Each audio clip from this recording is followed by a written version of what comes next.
Hey, colleagues, welcome back to the office, and we are in the office on the road at the moment. Welcome from beautiful Fort Worth, Texas. I'm here this week presenting at a conference for the Scaling New Heights with the Woodard organization.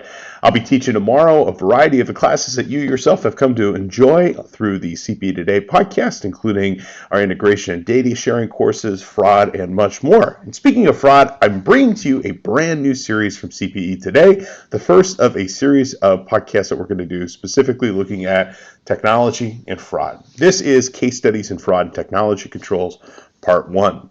In this course, we're going to be looking at the relationship between technology and fraud, and believe it or not, they go hand in hand in so many different ways. So many different types of fraud can be prevented with effective and useful technology controls, and technology can be a great way of being able to deter, detect, and prevent so many different bad potential frauds occurring inside of our organization. In the first part in today's class, what we're going to be looking at is fraud in America today. I'm going to be bringing to you some of the most recent findings from the American Institute of Certified Fraud Examiners. I think that's the name, AIFCE, I think. Their reports to the nations on most occupational fraud that has occurred recently.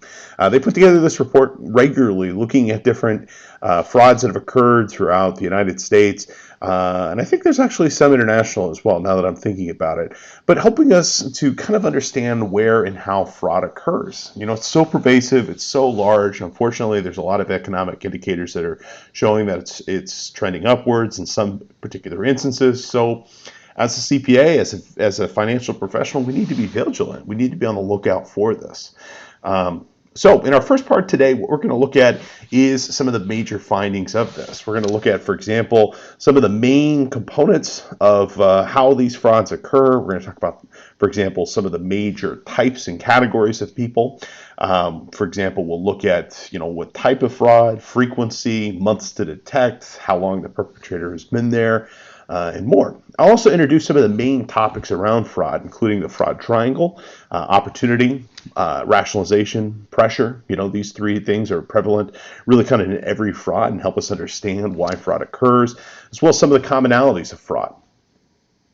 I'm also going to show you some of the techniques within QuickBooks online that I think are effective, and these principles can be applied to any accounting system to help prevent fraud from occurring and hopefully improve your overall internal controls.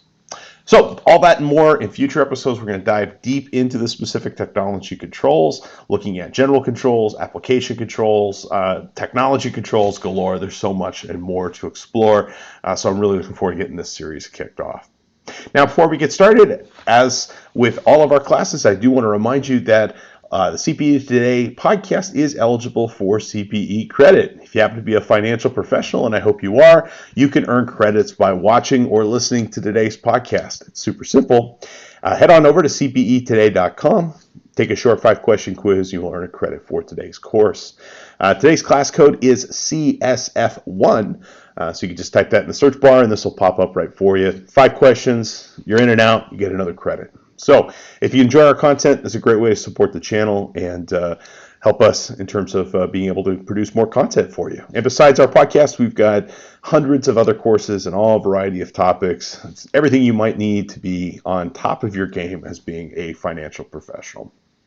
So we're going to get started here with our class, and at the end of our presentation today, I'll join you back for 3 quick review questions and then wrap up. Thanks for being here, folks, and enjoy.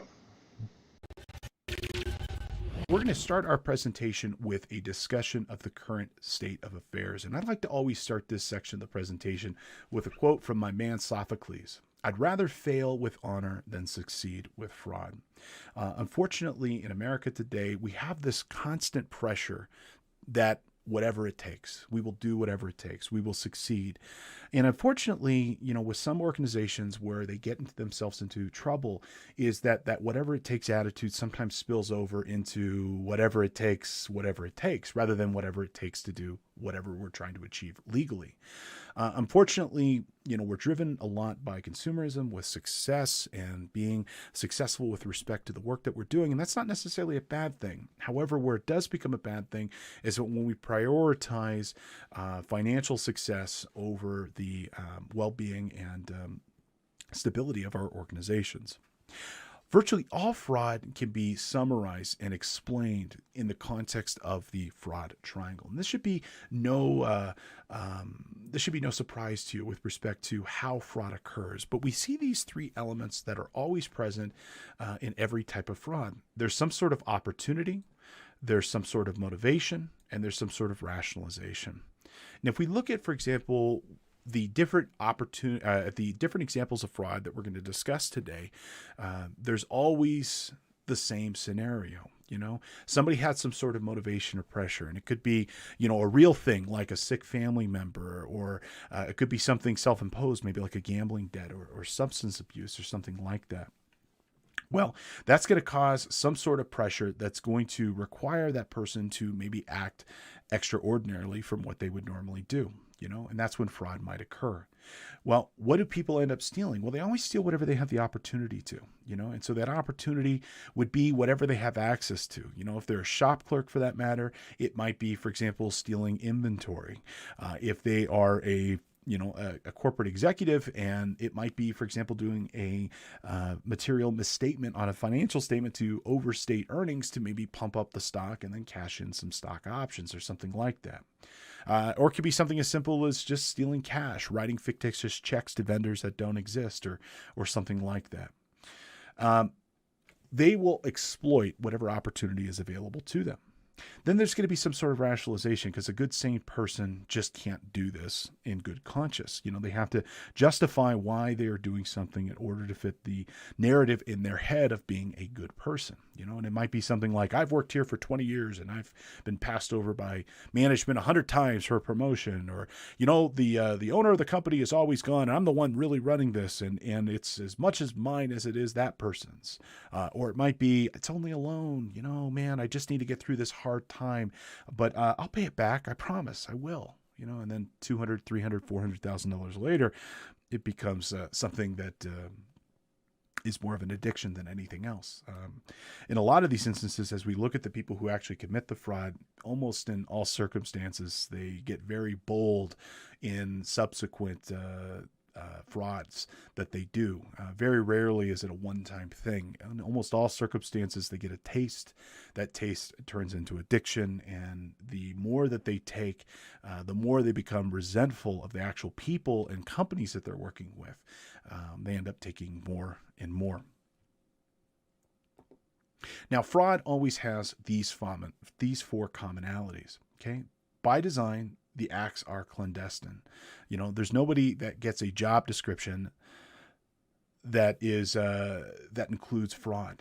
With respect to what they are doing here, nobody is going to, for example, get a job description that says, you're an accounts payable clerk, and at the same time, you're also supposed to be committing fraud against the company. No, fraud always occurs in the dead of night. It always occurs when people are least expecting it. It always occurs when there's a breakdown of internal controls and people have some sort of opportunity to be able to take advantage of the company. But by design, these acts are not public. They are not seen in the cleansing light of day.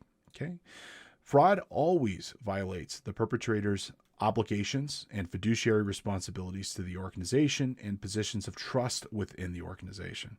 Okay, again, there's nobody in the history of companies that has ever committed fraud and the employer's like, you know what, good job. That's exactly what we wanted you to do. But rather, we're exacting a cost. We're exacting a fee. We're exacting a price that somebody is going to pay. Most often, it will be that organization, although it can be indirect as well.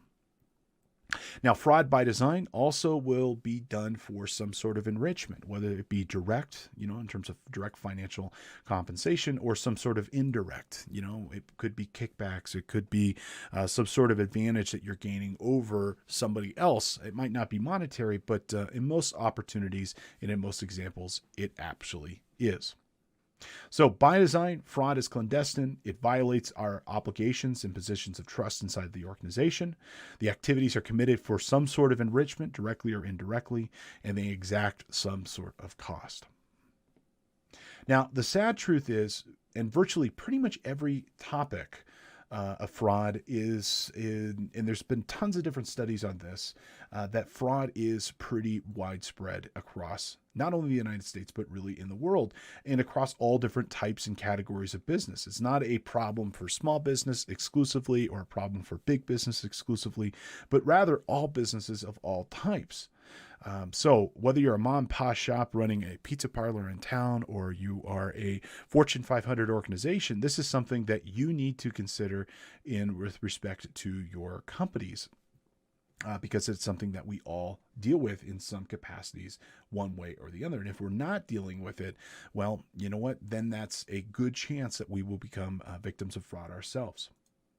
Lots of estimates, from the American Institute of Certified Fraud Examiners, as well as the ACPE and others, peg fraud losses anywhere from 5 to 8% of the total organizational revenues, which is just absolutely incredible when you think about, let's say, a company like Apple, how many billions of dollars that might mean to an organization, or even small companies that maybe don't have two pennies to rub together, that might have a shop clerk or a staff member stealing from them, that could seriously affect and hurt the longevity and the ability for that company to be able to operate. Now, be aware that there's differences between the numbers as well as types of fraud based off of the size of the organization that is affected by this. So, for a company like Apple, somebody stealing, $1,000 is completely immaterial. I bet even, $1 million could be immaterial, although fraud of any dollar value is wrong. Now, we're supposed to have internal controls, right? Internal controls are supposed to be there. We spend so much time designing these controls, implementing these controls, monitoring these controls, refining how they work and function, that aren't these things supposed to be here to prevent this from occurring? Well, the answer is yes, they are, but they're not as effective as they could be. Internal controls, while a necessary component of any business, is not necessarily going to eliminate the risk of fraud inside of a company. Remember, internal controls are there to mitigate and to bring the risk down to an acceptable level inside the company. Now, there are 5 interrelated internal controls components that we should be aware of. Okay, we have our risk assessment. With our risk assessment, what we are essentially doing is that we are looking at the environment and we are trying to understand and determine where fraud might occur for this particular company. And that fraud, for example, could occur, if it is a manufacturing company, it could be in the theft of raw materials. If it is a retail organization, it could be the theft of inventory. If it's a professional service firm, it could be theft of money through accounts payable fraud, or it could be theft of information, where somebody takes information and goes and starts a rival business or goes to a competitor. Well, then we need to look at our control environment. How can we essentially design the environment for these controls to work effectively? And what kind of things are we putting in place that can help mitigate fraud inside of this? And what is the overall way of this company operating? Is for example, fraud and controls taken very seriously at the top, or is it kind of loosey-goosey, or maybe somewhere in between? And what type of systems do we have in place to monitor and track data and people and other things inside the company? We have our control activities, which are going to be the things that we can actually do to help reduce fraud risk inside of our company. And these are broken down into 4 main categories: our preventative controls, our detective controls, deterrent controls, as well as compensating. More on that here in a moment.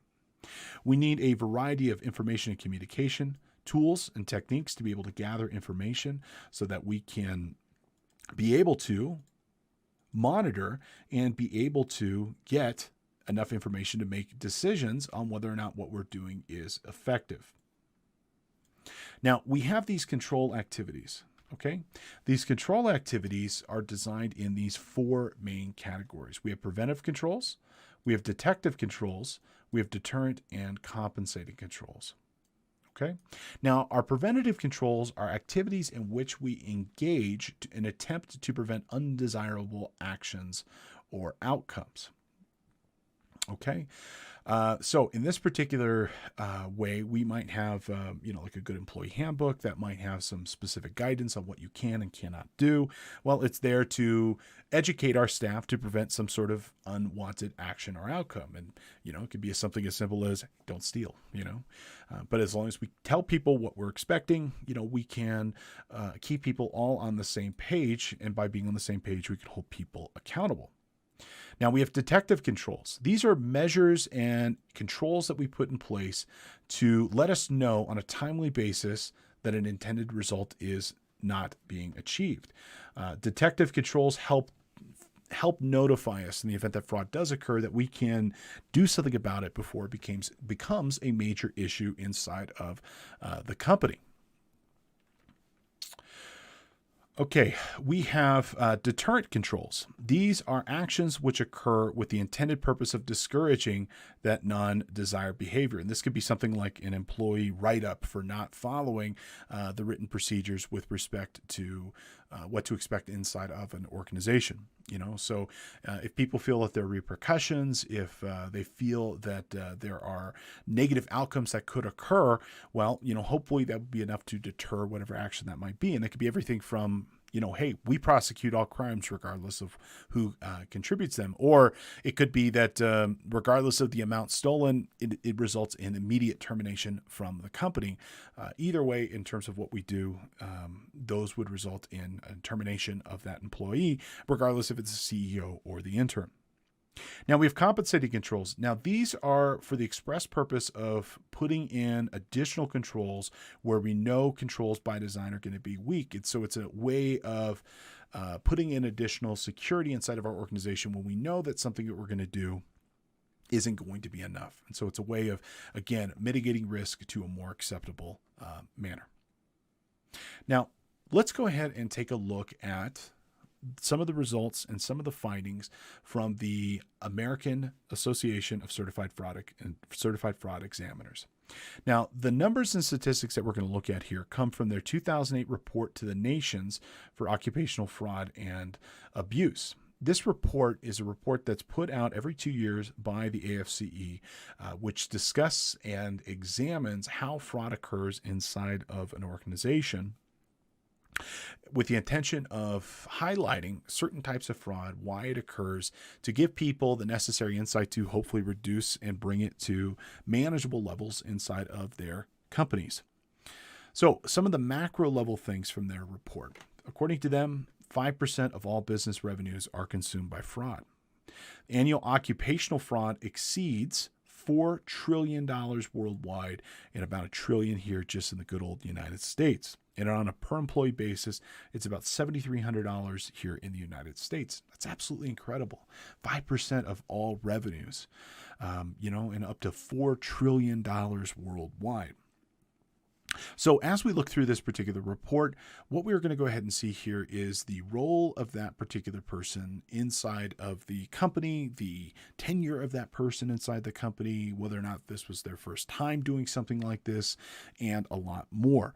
And as we kind of talk through this, I'd encourage you, go ahead and share with me some of your thoughts, your comments, and I'll share them with the audience on some of the experiences that you've seen in the companies that you work with.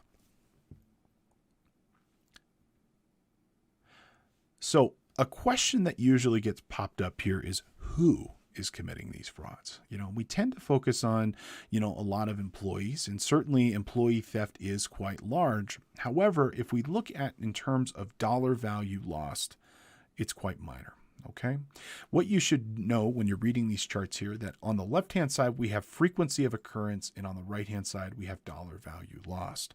So if we look at frequency of occurrence, employee fraud is quite large. It's about 44%, so it happens much more often, but if we look up here at the top end of the pyramid, executive fraud represents about 20% of occurrence, but man, is it expensive at about $850,000 average loss per incidence. So a question you should be thinking about yourself. With half of all frauds occurring with owners and senior executives, what's the impact of our internal control environment?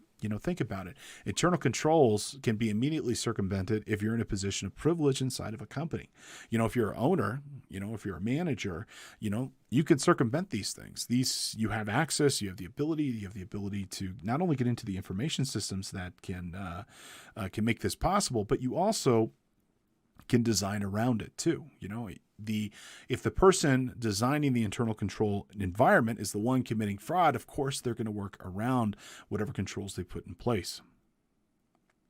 So I'll share with you some different stories throughout the presentation here, but one story that comes to mind, kind of speaking to how owners can steal from themselves, was a story shared with me by an attendee from a couple years ago.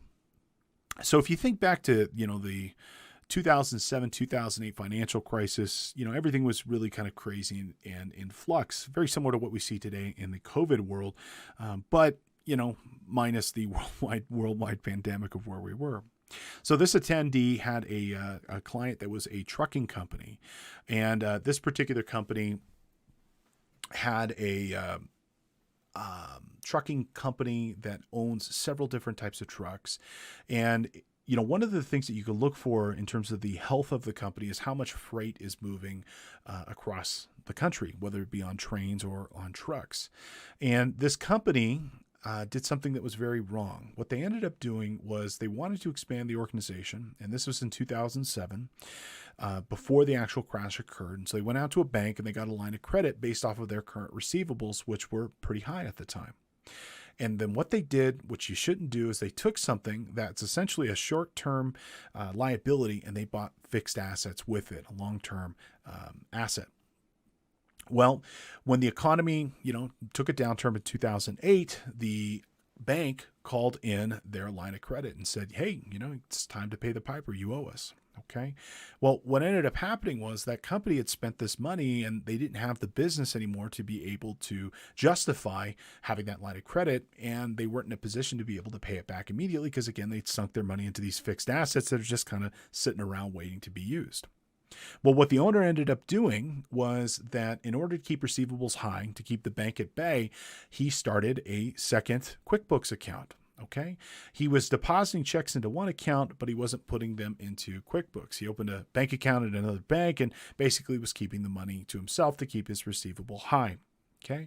The attendee that I was speaking to regarding this said that everything was fine until, the bookkeeper quit. Okay. And that's always usually a pretty good sign of when something is going to go poorly. So they called this person. This person came over, took a look at the books, and apparently the owner of this trucking company boldly told the accountant about this scheme and didn't put two and two together that what he was doing was essentially committing fraud. Okay. Well, the short story of this, this person ended up having to declare bankruptcy, lost his business, and also getting criminally prosecuted, although did not face any actual jail time as it was under $1 million, and the prosecutor declined to sue criminally. But we need to be aware of, for example, even when our clients are, when they're stealing from themselves, and fraud is fraud no matter what way you cut it. Let's take a look at the time period for a perpetrator. Okay. Well, if we look at when fraud occurs, we tend to be overly skeptical, for example, of new hires. Okay. Only 9% of fraud occurs from people who have been with the business for less than a year. So this idea that we just hired somebody and we need to put an extra pair of eyes on them is kind of lost in the sense that people who are new to a company rarely are in a position, or nor do they have the access to be able to commit large-scale fraud. If we look instead for people who've been with the company a long time, 10 years or longer, not only is it greater in terms of frequency, the dollar lost is certainly larger. With people being at the company for over 10 years, they've essentially cased the joint. They know exactly what to do. They know where all the soft spots are of the company. They know what people are looking for and not looking for, and they know how to exploit the weaknesses. So with people that have been with the company over 10 years, the average loss is about $250K, which is pretty substantial. and everything in between, going up. The longer you are with a company, generally we see a larger amount of dollar loss of fraud. And we also see the frequency of that going in. Most fraud occurs with companies that have been for the business anywhere from 1 to 5 years. We can see that's just about half or so. And in fact, if we pull together our 1 to 5 years, that's about 50% overall. Now, this kind of makes sense. I mean, if you think about business in general, you get to know people, they get to know you, you spend more time with your coworkers, everybody becomes friends. And again, you kind of let your guard down overall with respect to where this business is going and who's in charge. I mean, you couldn't possibly be Bob. I've known Bob for 20 years. I went to his kid's high school graduation. I was at his wedding. And it's pretty common, for example, when people get hired, they get hired for one job and they end up growing into another. That's pretty common overall. And with respect to this, we tend to put trust into people the more and more we get to know them, and we give them more and more responsibility. There are plenty of examples of business managers who aren't owners in the company, but yet have signatory privileges on the company's checking account. The more trust we have in a person, the bigger opportunity that person has for fraud. The newer they are to the organization, we don't know them, we don't give them a lot of trust, don't give them enough rope to hang themselves, and generally there's lower risk. One of the best things you can do with respect to people in your organization, as much as you can, get up and move around, in the corporate structure. Every couple of years, shake things up a little bit, move people around, report to different folks. Not only is it a great way of being able to cross-train and build resilience in your company using your existing staff, but it's also a great way of determining what's working and what's not working inside of your company. Okay. And if people know that they could be picked up and moved from one department to the other, or report to somebody else, or their duties essentially can be audited and reviewed, it's going to help keep people on their toes, and it might help overall reduce your organization's risk and for fraud, and for somebody basically sticking around for long enough to figure out how to be able to exploit the company's weaknesses.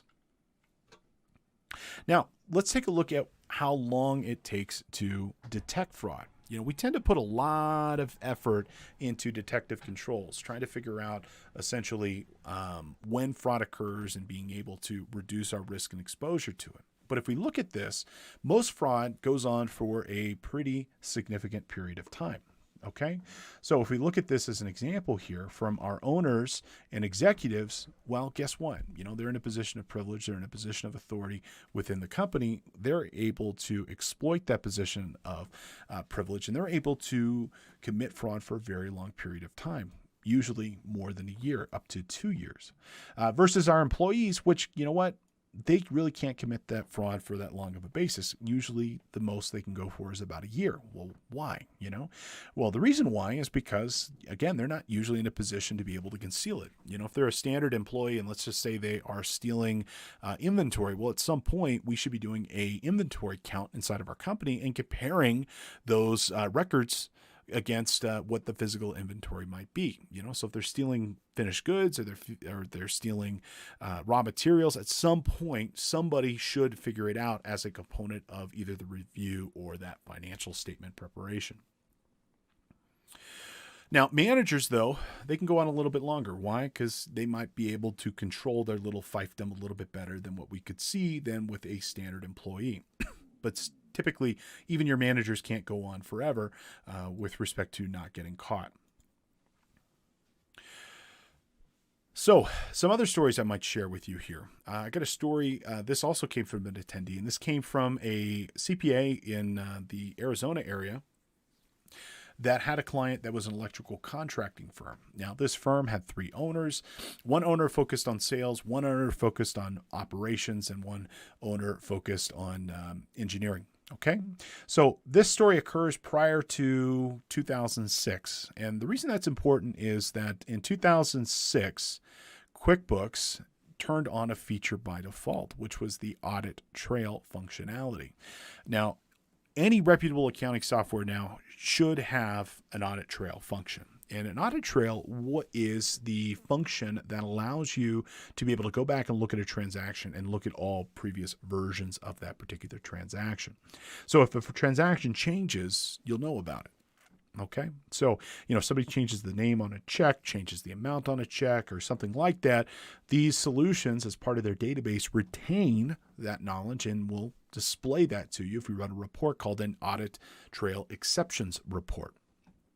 Well, prior to 2006, this feature was not enabled. And in fact, in subsequent updates for QuickBooks, it not only was enabled, but it could not be turned off, which I applaud Intuit's intuition for doing something like that, because that one little report, it's incredible how many small little things that if we just did this one thing, we can significantly reduce, if not eliminate, our risk for fraud or misappropriation inside of our company. But that little one thing, if you check it, there's a good chance and there is fraud occurring in your organization, it'll probably appear there.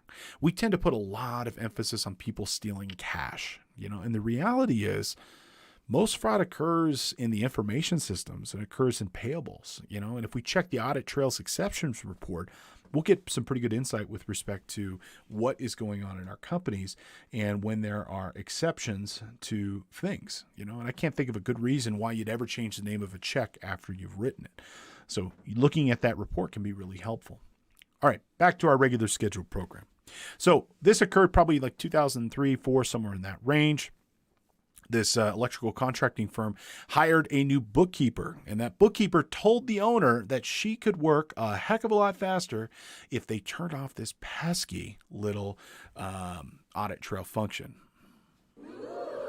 I know, that would be horrible, wouldn't it? Just the lines that people will tell people to get them to do something, unfortunately, is pretty easy, especially if you're not familiar with how some of the software operates.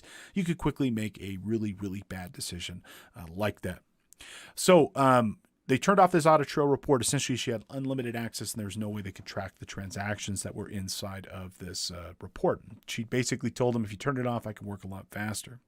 Well, she ended up committing accounts payable fraud. She ended up purchasing almost $60,000 of computers from Dell and sold them out of the back of her car at a local community college. Well, what ended up happening, and the way it was discovered, was that she didn't show up to work one day.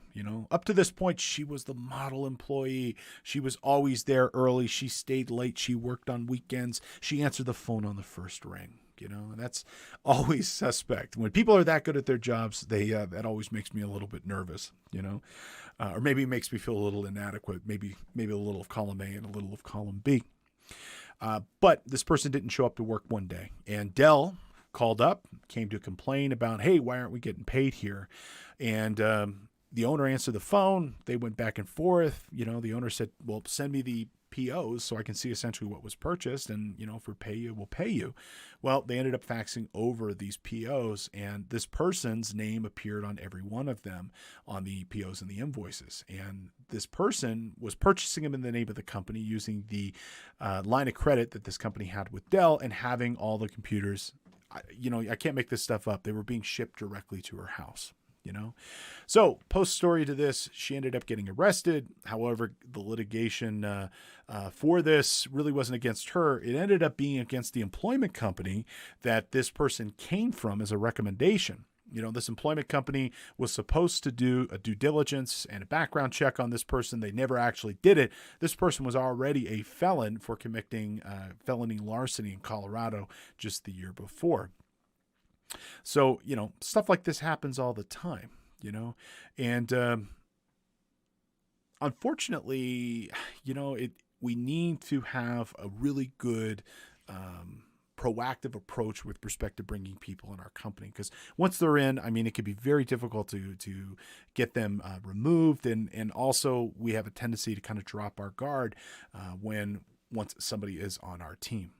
Okay, so question I ask here is, fraud is increasing. If so, what are we going to do about it? Can we increase our internal controls? I think that'll only really kind of get us too far. What I really think we need is a better balanced system of internal controls. We need, all of them: preventative, detective, deterring, compensating, not just solely focusing on preventative and deterring. We need to have better detective tools. The detective tools that we are designing, frankly, aren't that great. How can something be considered effective if the longest period of time could be 2 years before actually determining that works? Additionally, I think we also put a little bit too much emphasis on these preventative controls. Frankly, I think we need a better balance between them. And, whenever possible, I think we need to incorporate, all four and not just put all of our eggs in one basket.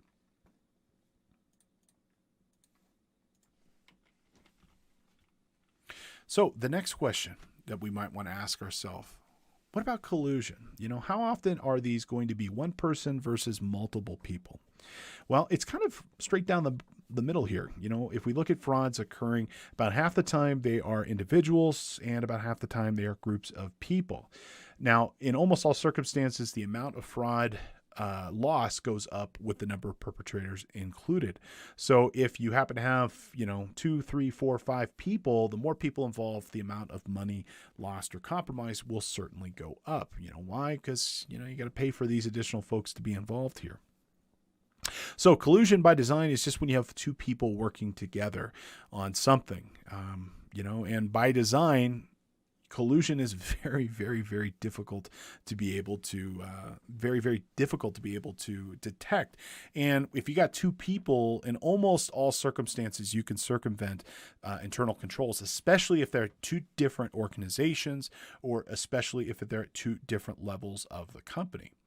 If I'm, for example, the controller and I'm colluding with the bank, I don't know how you'd possibly be able to get around that.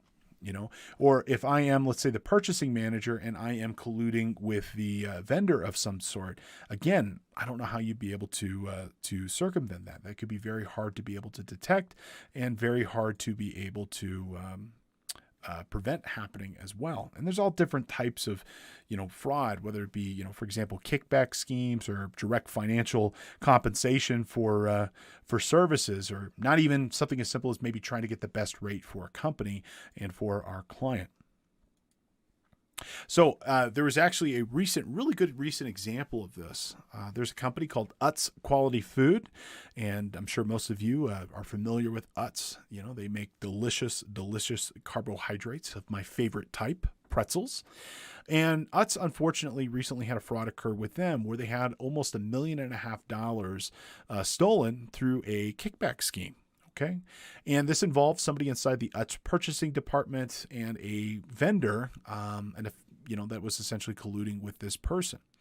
Utz falsely issued 40 fake purchase orders for stuff they never actually received. These went to a vendor who never actually delivered the good, and they were able to kind of play both companies, against each other, and ultimately received about $1.5 million of fraudulent funds. So, if this company had better internal controls, they might have been able to prevent something like that from happening. Let me show you and give you an example of some of this might occur. Let's take a look at, for example, our Audit Trail functionality inside of QuickBooks Online, just as a simple example here. So I'm running the QuickBooks test drive file, which is Craig's Design and Landscaping Services. If you just Google QBO test drive, you can try this out for yourself. And I just want to point out audit trails, where they might live and generally what they might look like. Okay. Now, if we switch over here down to our reports view, okay, and if we just search for this report over here, we will see that there is this audit log, as they call it here in QuickBooks. And this audit log is a log of all transactions that have occurred inside of this account. Now, one of the cool things about these SaaS-based solutions is there is zero opportunity for anybody, for that matter, to be able to adjust how this file operates or how QuickBooks operates. Intuit controls all aspects of the user experience here, including logging all systems actions. So if I, for example, come in and I log into this system, you're going to see those actions occur here. And if I change anything, we would see those actions occur as well.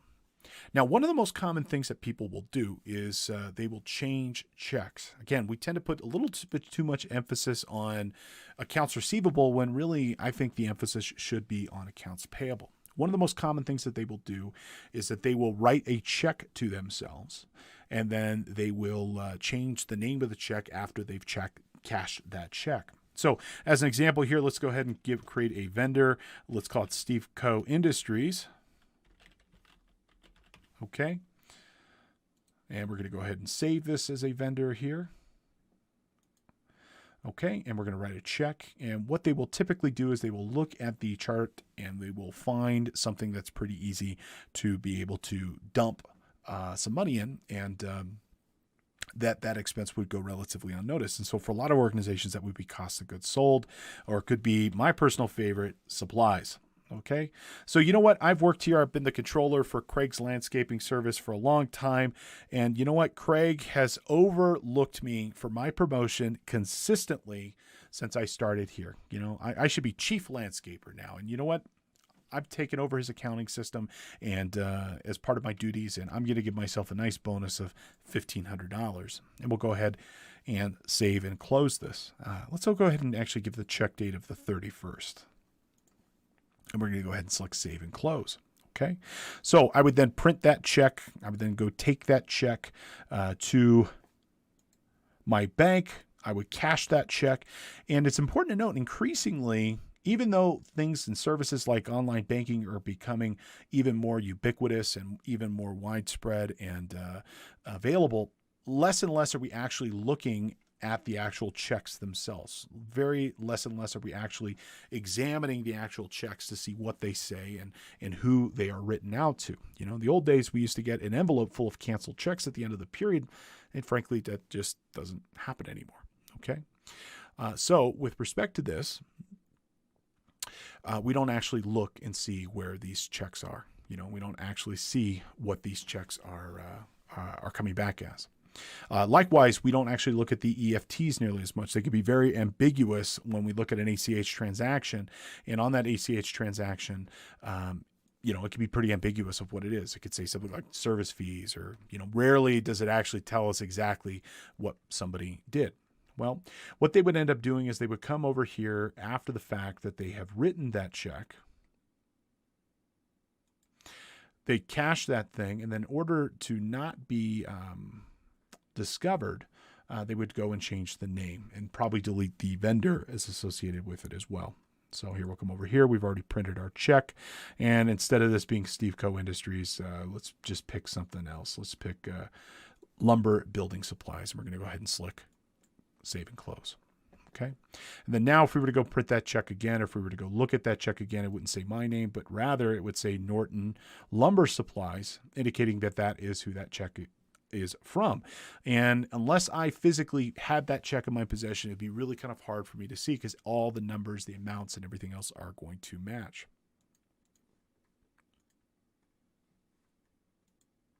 And so if we go and we look at our Audit Trail report, and this may or may not work because this is a sample file here, but hopefully it does.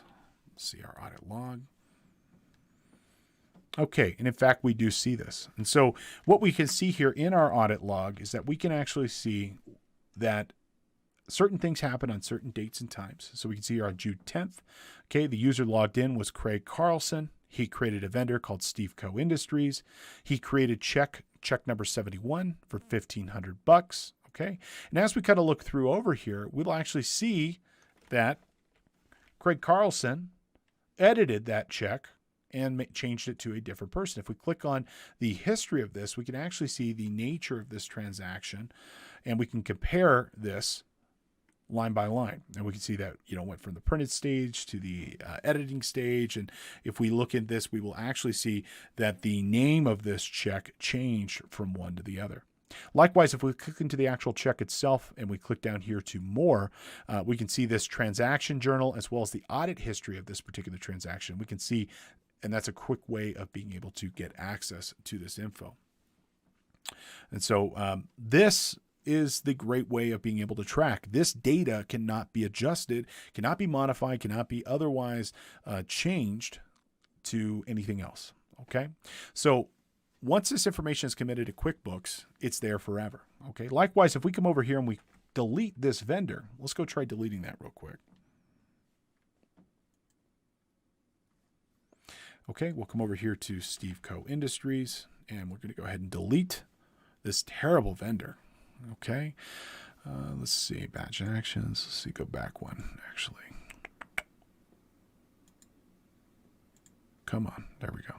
I think I need to scroll down here. Here's Steve Co. Okay, and we're going to come over here and we're going to go ahead. Oh, wait a minute, you can't delete things. In QuickBooks Online and many of these other accounting solutions, Dynamics, Acumatica, many others, it's perpetual. You can make something inactive, but you can't delete it. Once something is created inside of one of these solutions, it's there forever. And if we choose, for example, to make this client inactive or this vendor inactive, okay, it's still there. Okay, if we come over here to the right-hand side, okay, you'll see that there's this option that says include inactive. And the takeaway from this is that nothing in most accounting solutions ever is actually deleted. It's only what we call logically removed, where it's just not currently in that display. So by design, these cloud applications are so much more secure and better secure from an internal controls perspective than what we would ever get with on-premise technology, because we don't have access to modify anything with respect to QuickBooks. Now, there's one other thing I want to show you with respect to any accounting solution. It doesn't matter what we end up going with here, but rather a feature that is in any qualified accounting solution, which is the closing date. Okay, so if we come up here to Accounts and Settings, and then we come down to our accounting settings on the left-hand side here, which are in our advanced menu tab. There we go. Under our accounting settings here, what I want to draw your attention to is this option right here that says close the books. Okay, right now it's set to off. One of the things I hate about QuickBooks the most, and it doesn't matter if you're running QuickBooks Enterprise or QuickBooks Desktop or QuickBooks Online, is they don't follow accounting periods. Everything is transactional, date-based, so you could post anything you want into whatever period you want. Well, one of the best things you could possibly do to help reduce risk and exposure is to close your books on a regular basis.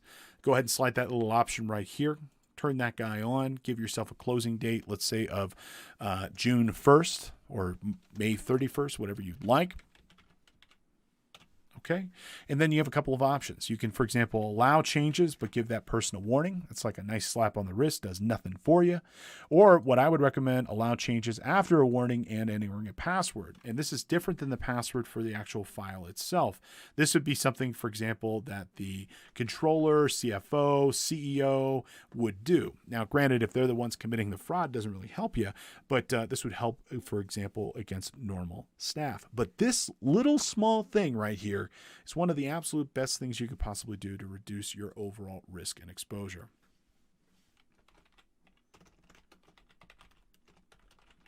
So, as much as you can, I'd recommend that you close your books on a fairly regular process.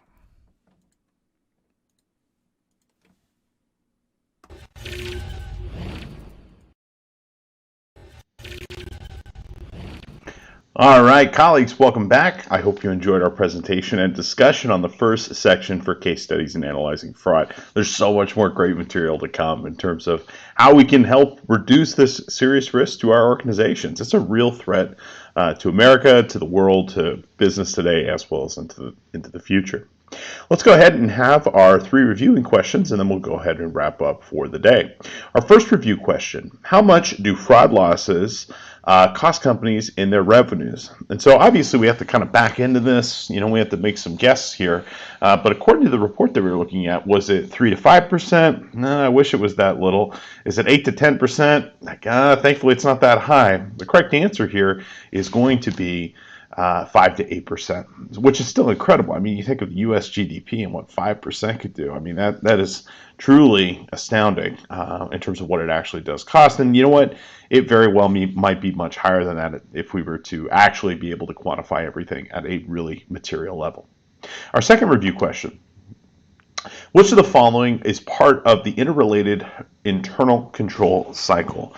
So which of these things are going to be part of that interrelated series of internal controls? Is it risk assessment? Absolutely it is. Is it monitoring? You betcha. It's always best to be able to monitor and kind of review these things to have a pretty good understanding of what's going on.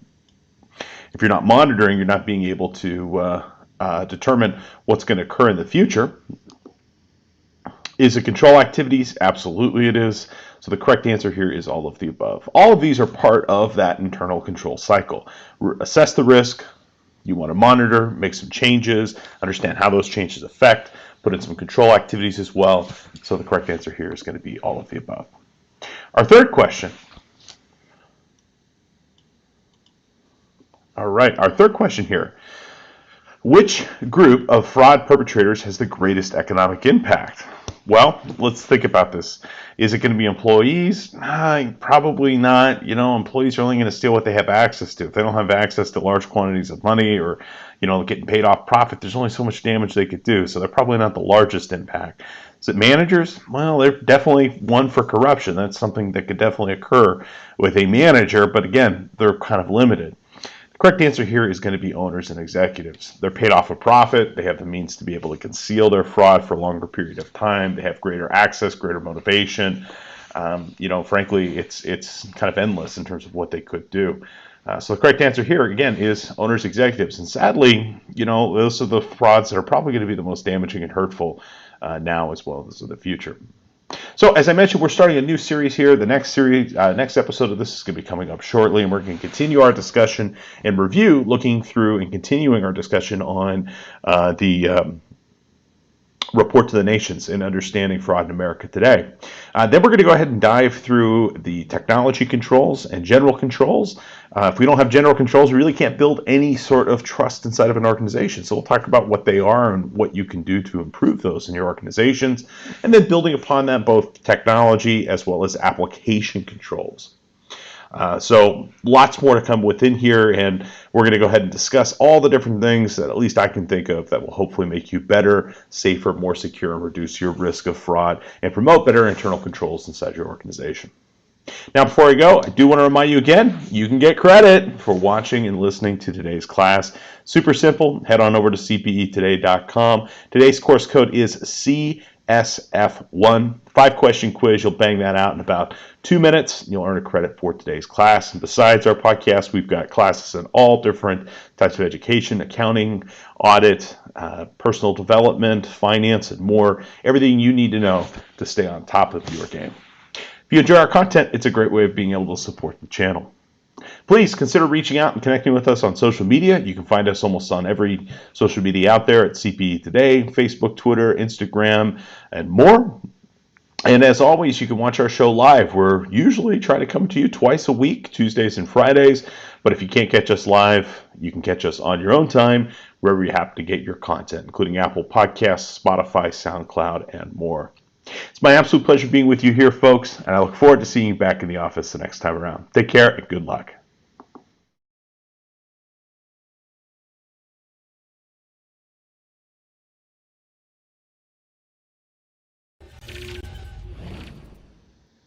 Hey, colleagues, welcome back to the office, and we are in the office on the road at the moment. Welcome from